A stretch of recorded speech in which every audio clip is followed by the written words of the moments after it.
Hey everyone, कैसे हैं आप सभी लोग। आई होप आप सभी अच्छे होंगे। तो यार आज हम लोग लेकर आ गए हैं लाभ और हानि का पार्ट 3। ठीक है, इससे पहले मैं 2 पार्ट ला चुका हूँ ऑलरेडी। और अगर आप लोगों ने नहीं देखा है, चैनल पे नए हो तो जाके चेकआउट कर लेना, चेक प्लेलिस्ट को। और इसके अलावा चैनल पे नए हो तो सब्सक्राइब कर देना, लाइक कर देना वीडियो को, और कमेंट करना और शेयर करना अपने दोस्तों के साथ। तो चलो शुरू करते हैं।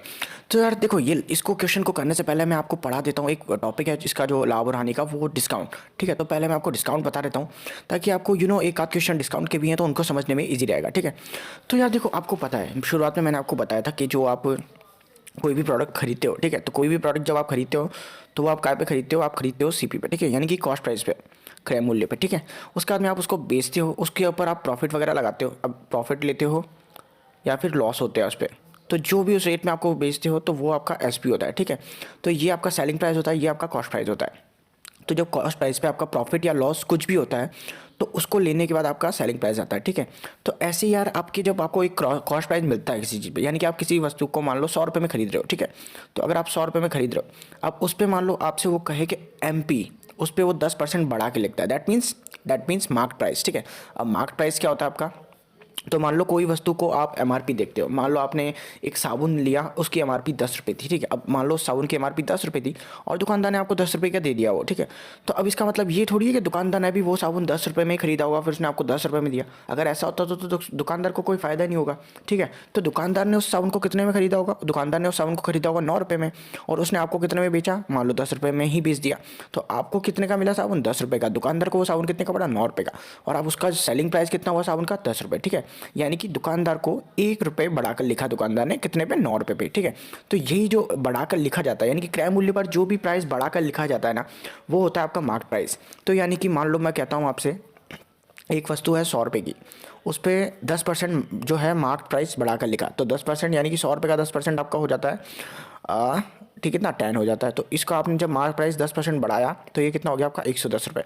तो 100 रुपये आपका सीपी था और 110 रुपये आपका एमपी होगा। ठीक है, अब एमपी, अब ये जो आपके पास निकल के आया एमपी, तो एमपी पर जो डिस्काउंट दिया जाता है ना, अब एमपी पर डिस्काउंट दिया जाता है यानी कि बट्टा दिया जाता है। तो डिस्काउंट आपको पता है हमेशा माइनस में होता है, और ये हमेशा एमपी के ऊपर ही लगता है, यानी कि आपके मार्क प्राइस के ऊपर। ठीक है, तो जो डिस्काउंट होता है आपका वो हमेशा मार्क प्राइस के ऊपर लगता है। और ये जो मार्क प्राइस आपका होता है ना, ये जो मार्क प्राइस आपका होता है, इसमें जब भी आप डिस्काउंट घटाओगे ना, यानी कि मान लो आपका जो 110 रुपये का मार्क प्राइस है, ठीक है, आपने यहाँ पर कितने का मार्क प्राइस निकाल लिया, 110 रुपये का। तो 110 रुपये का मार्क प्राइस पे आपने कितने परसेंट का डिस्काउंट दे दिया, मान लो आपने 11 रुपये का डिस्काउंट, सॉरी 10% का डिस्काउंट दे दिया। तो 110 का 10% कितना होता है, निकाल लो यहाँ पर। ठीक है, तो 110 का 10% आपका हो गया 11। ठीक है, 2 0 से 2 0 गए, तो 110 का 10% कितना हो गया, 11। तो यानी कि 110 में आपने 11 रुपये घटा दिए। ठीक है, क्योंकि वो डिस्काउंट है, तो 110 में 11 रुपये घटाते ही कितना हो गया आपके पास, 99।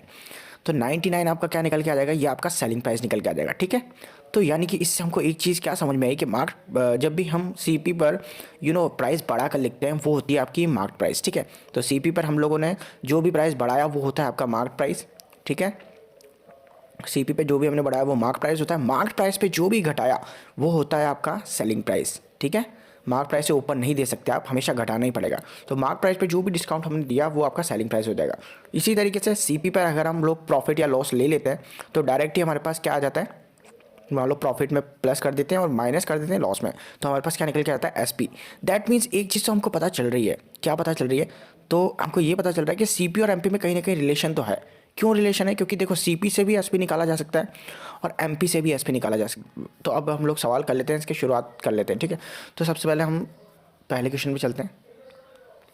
तो आपका ये क्वेश्चन दिया हुआ है, आपको एक दुकानदार अपनी वस्तुओं को X% लाभ पर बेचने का वादा करता है, परंतु वह 20% कम वजन का प्रयोग करता है और 37 का लाभ कमाता है। एक्स का मान ज्ञात करो। तो अब देखो, आपने कल इस टाइप के क्वेश्चन करे थे, बट मैं एक बार फिर एक क्वेश्चन ले आया हूँ ताकि आप लोगों की प्रैक्टिस हो जाएगी। तो अब यहाँ पर देखो आपको कि दुकानदार X% लाभ पर बेचने का वादा करता है, बट अभी हमें लाभ का पता नहीं है क्योंकि एक्स वैल्यू दी गई है, एक्स में तो हम लोग काम कर ही नहीं सकते।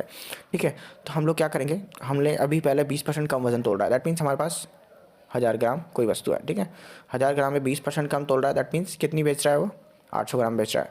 ठीक है, अब हमें यहाँ पर क्या दे रखा है, हमें परसेंटेज दे रखा है और 37 से 1/2% का लाभ कमा रहा है। ठीक है, यानी कि यहाँ से 800 रुपये पर वो 37 से 1/2% का लाभ कमा रहा है, क्योंकि वो बेच तो 800 रुपये की 800 ग्राम चीज़ रहा है, यानी कि 200 ग्राम का फ़ायदा उसे यहीं पर हो रहा है। तो अब हम देख लेते हैं, देखो 37 से 1/2% को आप सॉल्व करोगे तो ये आपका कितना हो जाता है, चलो मैं निकाल देता हूँ। तो 37 से 1/2 का रेशियो आपका होता है 3/8। ठीक है, ठीक है, अब 3/8 है, दैट मीन्स आपका सीपी अगर 8 होगा तो आपका जो एसपी कितना होगा, प्लस प्रॉफिट 3 कर दोगे तो 11 हो जाएगा, ठीक है।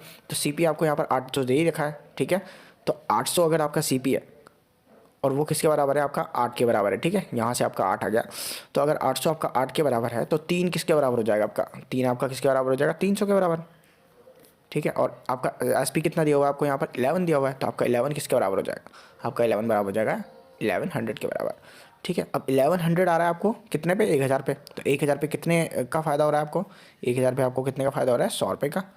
तो 1000 पे अगर आपको 100 रुपये का फ़ायदा हो रहा है, इंटू 100 कर दो, 2 जीरो से 2 जीरो गए, 1 जीरो से 1 जीरो गया, यानी कि 10% का लाभ आपको, जो आपकी एक्स की वैल्यू होगी वो आपकी 10% निकल कर आएगी, ठीक है।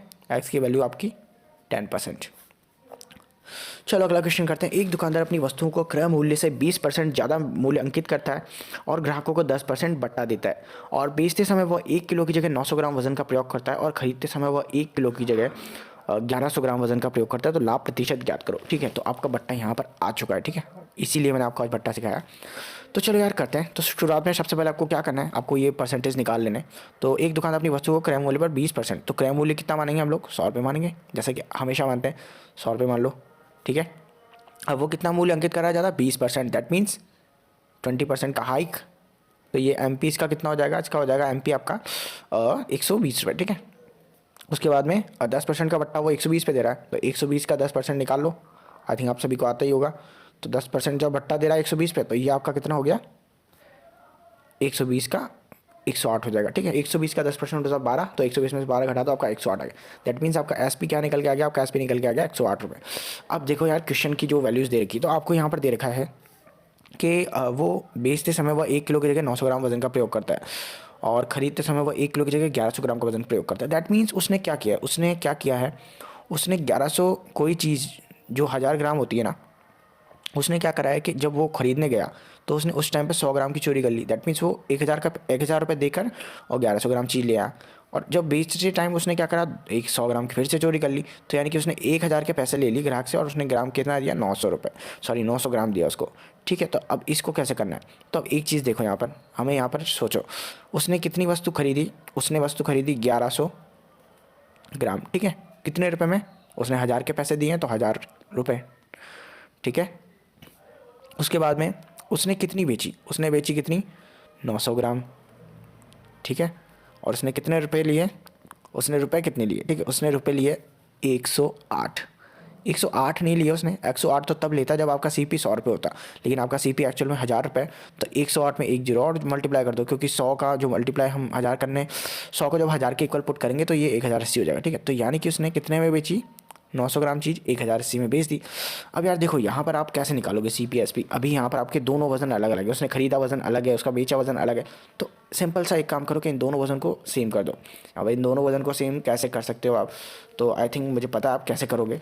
आप एक काम करो, ऊपर वाले वजन में 9 मल्टीप्लाई कर दो, नीचे वाले में 11 मल्टीप्लाई कर दो, ठीक है। तो जैसे आप ऐसा करोगे तो ये आपका वजन कितना हो जाएगा, 9900, ठीक है। लेकिन आपको पता है कि अगर इधर वैल्यू मल्टीप्लाई हो रही है, अगर इधर की साइड वैल्यू मल्टीप्लाई हो रही है, अगर ग्राम में वैल्यू मल्टीप्लाई हो रही है तो इधर प्राइस में भी मल्टीप्लाई होगी, यानी कि इधर भी 9 मल्टीप्लाई होगा और नीचे वाले में भी 11 मल्टीप्लाई होगा, ठीक है।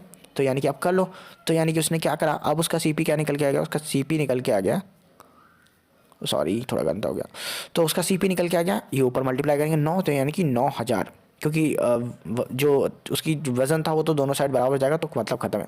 तो सीपी उसका निकल के आ गया 9000 प्लस 1080 में अगर हम 11 मल्टीप्लाई करेंगे तो उसका एस पी निकल के क्या आ गया, एस पी उसका निकल के आ गया 11 कर देते हैं, तो यहाँ पर 08811, ठीक है। ये इसका एस पी निकल के आ गया। तो अब इसका एस पी निकल के आ गया, तो एस पी और सी पी में कितने का डिफरेंस है, एस पी और सी पी में डिफरेंस है आपका ये 9 2 11, तो 2880, ठीक है, ये डिफरेंस है। और किस पे डिफरेंस, किस पे है, सी पी क्या है आपका, तो 9000 है, ठीक है, सी पी 9000 है। और कर लो मल्टीप्लाई कर लो 100 से, कर लो, करते हैं, ये 0 से 0 गया, 9 से काट लो, 9 18 9 27 और 9 27 1 गया, 9 2 18, दैट मीन्स आपका आंसर आ गया 32%। तो यानी कि उसका जो लाभ है वो टोटल 32% का मिला है उसको, ठीक है। इस टाइप का भी एक और क्वेश्चन करते हैं ताकि आपका ये और क्लियर हो जाए क्वेश्चन। चलो दूसरा क्वेश्चन कर लेते हैं। तो अब ये वाला देखा है आपको, एक दुकानदार अपनी वस्तु को क्रय मूल्य से 40% ज़्यादा मूल्य लिखता है और ग्राहक को 25% का बटा देता है। बेचते समय वो 800 ग्राम वजन का प्रयोग करता है, लाभ प्रतिशत ज्ञात करो। तो यहाँ पर देखो उसने क्या करा है, 100 रुपये सी पी था, सेम हमेशा सी पी 100 रुपये ही मानना है, ठीक है। और कुछ चक्कर में पड़ना ही नहीं है। CP 100 रुपये माना, ठीक है। MP कितना हो गया 40% के हिसाब से 140 हो गया, और SP कितना हो जाएगा 25% का बट्टा दे रहा है तो 35 काट लो, ठीक है। तो यानी कि 105 रुपये, ठीक है। ये SP हो गया, ठीक है। ठीक है, चलो अब उसने वजन पे चलते हैं। तो उसने क्या रखा है, बेचते समय वो 800 ग्राम वजन का प्रयोग कर रहा है। दैट मीन्स वो खरीदते टाइम कोई चीटिंग नहीं कर रहा, लेकिन बेचते टाइम तो चीटिंग कर रहा है वो। तो यानी कि 1000 ग्राम की जगह वो कितना दे रहा है, 800 ग्राम दे रहा है। तो अब 800 ग्राम आपका क्या आ गया, तो आप एक चीज़ देख लो यहाँ पर, आपका CP क्या हो गया। तो आपका CP तो कितना होगा, CP होगा आपका 1000 का, 1000 ग्राम का 1000 रुपये, क्योंकि उसने खरीदते टाइम तो कोई चीटिंग करी नहीं, ठीक है। और आपका ये तो CP हो गया। और SP आपका कितना हो जाएगा, तो SP उसका है कितनी, बेचते टाइम उसने कितने खरीदी है, तो उसका SP जो हो जाएगा, उसने 800 ग्राम का 1000 रुपये लिया है, ठीक है। 800 ग्राम का 1000 रुपये लिया है। तो अब उसने 1000 रुपये नहीं लिया है, उसने कितना लिया है 105, क्योंकि SP आपका कितना है 105 है, 100 नहीं है। 100 तो आपका CP था, तो वो इसके मल्टीप्लाई हो जाएगा। तो अगर 100 को 1000 में मल्टीप्लाई करेंगे तो 10 मल्टीप्लाई होगा, यानी कि 10 से मल्टीप्लाई। तो 105 को भी 10 से मल्टीप्लाई कर दो, तो ये आपका हो जाएगा 1050, ठीक है।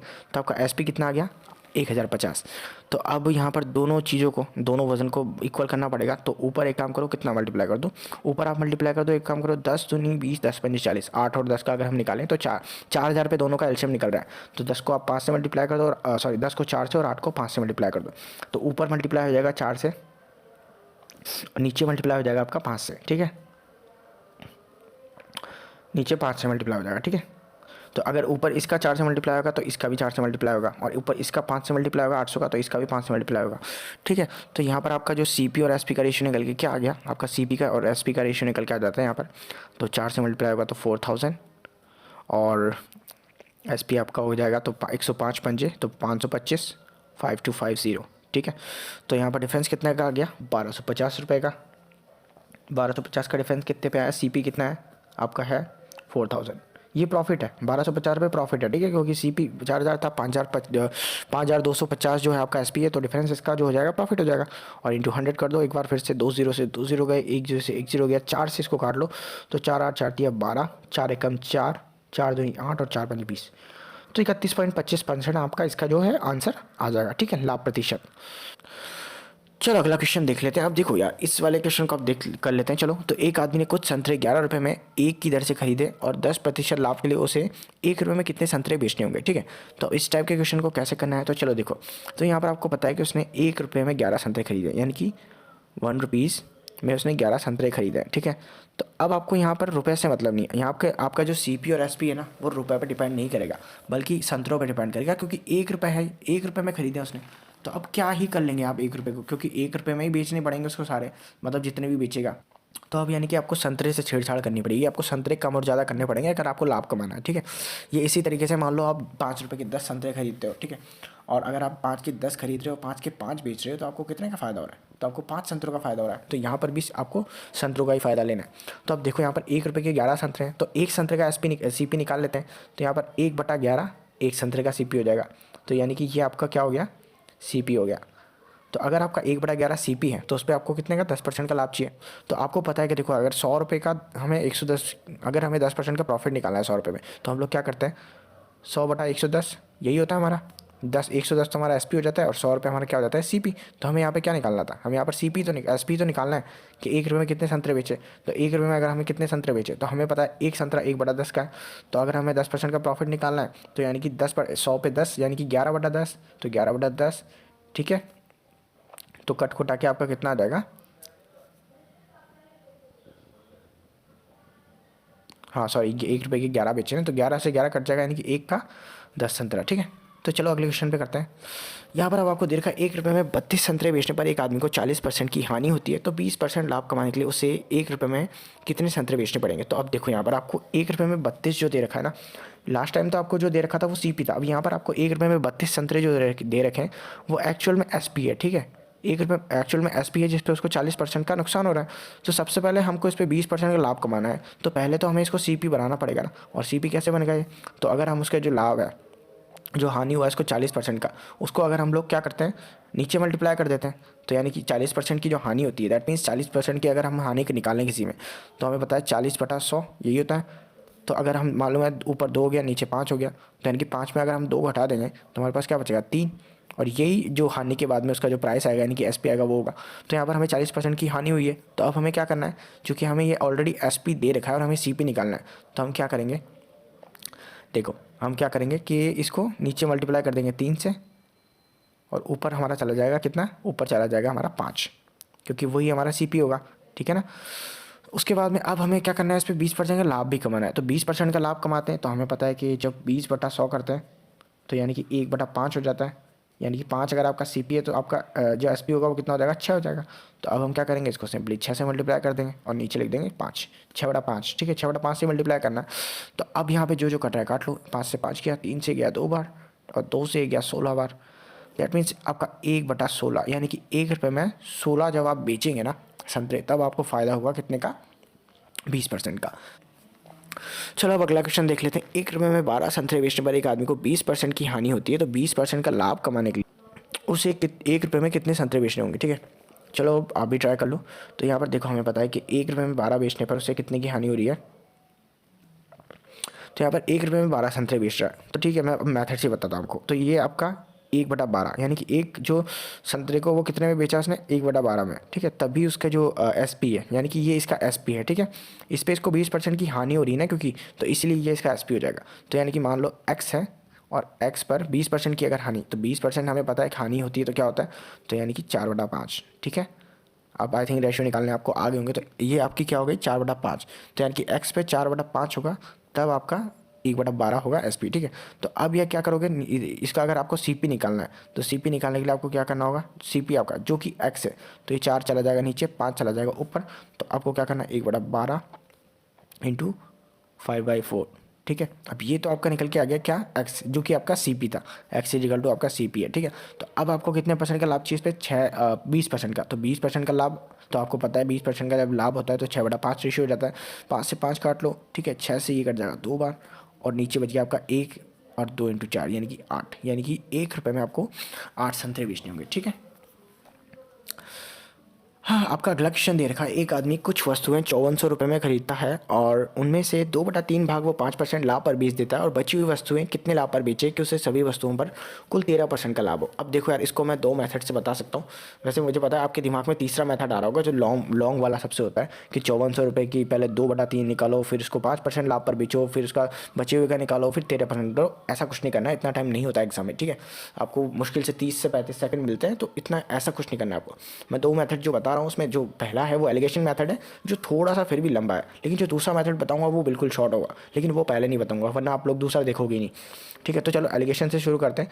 तो यहाँ पर हमको पता है कि देखो 2/3 भाग है, तो यहाँ पर हमको क्या दे रखा है, सबसे पहले तो देखो कि हमें similar kind of thing they रखी है। यहाँ पर हमको देखो सेम चीज़ें दे रखी है। यहाँ पर आपको पता है कि एक वस्तु का 2/3 भाग इन्होंने 5% लाभ पर बेचा है। अब 2/3 भाग इसने 5% लाभ पर बेचा है, दैट मीन्स रिमेनिंग भाग कितना बचा आपके पास, 1/3, यही ना।